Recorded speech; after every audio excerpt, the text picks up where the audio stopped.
What's up everyone? For today's video I'm going to talk about 3 digital tips, stuff that I have learned through the years with digital art. But first, the time lapse you're going to see is from an old live stream. It's my 4 out of 6 fan art challenge, Darkling, from the Netflix show Shadow and Bone. No, I have not read the books.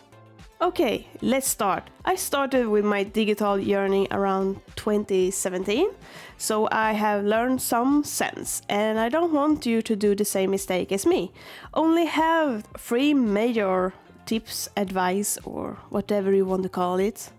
First out is Photoshop is not the only drawing software. Photoshop was created mostly for photo editing, but somehow artists started to use it more. Today is the industry standard, and if you search the YouTube about speed paint, most videos will be about Photoshop. So you will probably go, oh, I need that to become a good artist. No, you don't.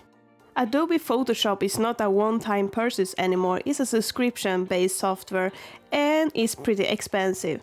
Of course I had it myself, because everyone else did, cool brushes, etc. But when I bought my Wacom Intuos, I got another drawing software with it, Clip Studio Paint. That day I started to learn that it's more out there, and I have tested most of them, or at least those that catch my eye. My go-to drawing software is Clip Studio Paint, Procreate, iPad only, sorry, Affinity Photo and Designer. And you have more out there, some cost and some is free. The second is pen tablets. Pen tablet is a drawing tablet without a screen. It replaces your computer mice pretty much. My first drawing tablet was a Wacom Intuos Small with a drawing software. A great beginner stuff. These are less expensive than with a screen, but it comes with a small cost. Eye-hand coordination.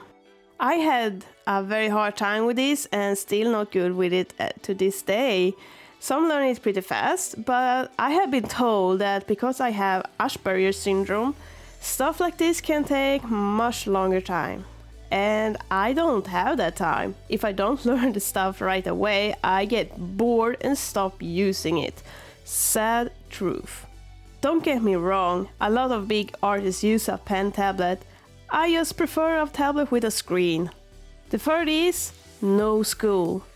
I have never been to art school to learn the stuff I do today. In Sweden, we do not have super many schools with art. I know we have only one that is more focused to concept art and illustration, but that one is on the other side of the lake Vättern. But the positivity about the schools in Sweden is that if I wanted to go to one of these, they cost nothing. We pay the schools with taxes, and I know the schools in the USA cost plenty. But why go to a real art school when there is so many online schools today?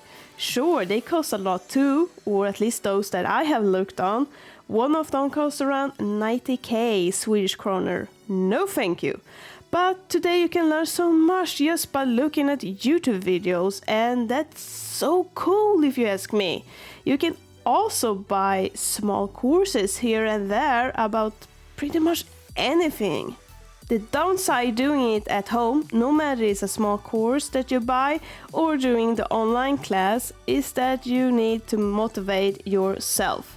In a regular school you have others to compete with, but you maybe are like me, hating the competition between classmates. Oh look, that one get an A and I only got an F. The courses I do myself is by Aaron Blaze. He has plenty of animal courses that I love, and I also own Mark Brunet's art school that you can get over at QBrush. It's a little more expensive, but you will learn a lot, and I mean it. And doing any of these don't make you go into depth the rest of your life. Well, this was my 3 major things I wanted to talk about today. I really hope you got something out of it. I wanted to do 5, but I couldn't come up with 2 more, sadly. If you could be kind to smash that like button will be awesome. It helps this channel a lot. Subscribe if you want. Links to Discord, store and etc. is below. Until next time, you are beautiful.